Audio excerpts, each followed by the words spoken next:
Come on.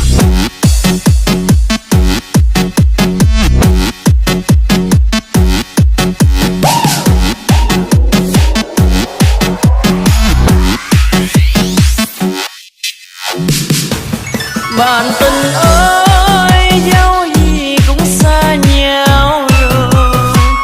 Dòng sông nước chảy, con thuyền sóng đưa xa bờ. Tại vì ai mà duyên ta lỡ, nói gì cũng thôi. Ai đã quên ta mà cớ sao ta còn thương. Trách ai quên từng bao ngày chạy theo duyên mới. Lỡ yêu thương người nên giờ dang dở đời ta. Bầu mình ơi, vì dẫu lỡ xa nhau rồi, dẫu bao chắc chờ xin người chớ quên câu thề. Chuyện tình xưa dù sao đi nữa vẫn là giấc mơ. Sưởi ấm con tim để tháng năm thôi lành cơm.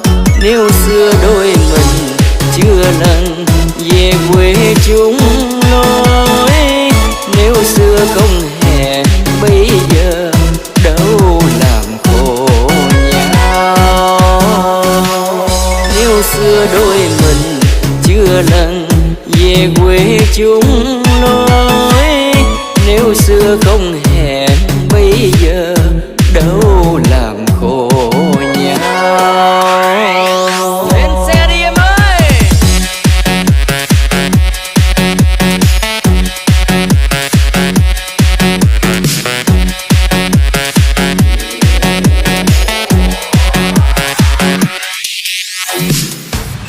Bạn tình ơi, dẫu gì cũng xa nhau rồi. Dòng sông nước chảy, con thuyền sóng đưa xa bờ. Tại vì ai mà duyên ta lỡ, nói gì cũng thôi. Ai đã quên ta mà cớ sao ta còn thương. Trách ai quên từng bao ngày chạy theo duyên mới. Lỡ yêu thương người nên giờ dang dở đời ta. Bầu mình ơi, vì dẫu lỡ xa nhau rồi, dẫu bao chắc chờ xin người chớ quên câu thề. Chuyện tình xưa dù sao đi nữa vẫn là giấc mơ. Sưởi ấm con tim để tháng năm thôi lành cơm.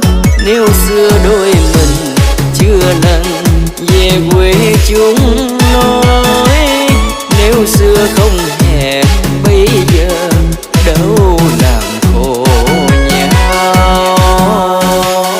Nếu xưa đôi mình chưa lần về quê chung lối, nếu xưa không hẹn bây giờ đâu làm khổ nhau. Trách ai quên tình bao ngày chạy theo duyên mới. Lỡ yêu thương người nên giờ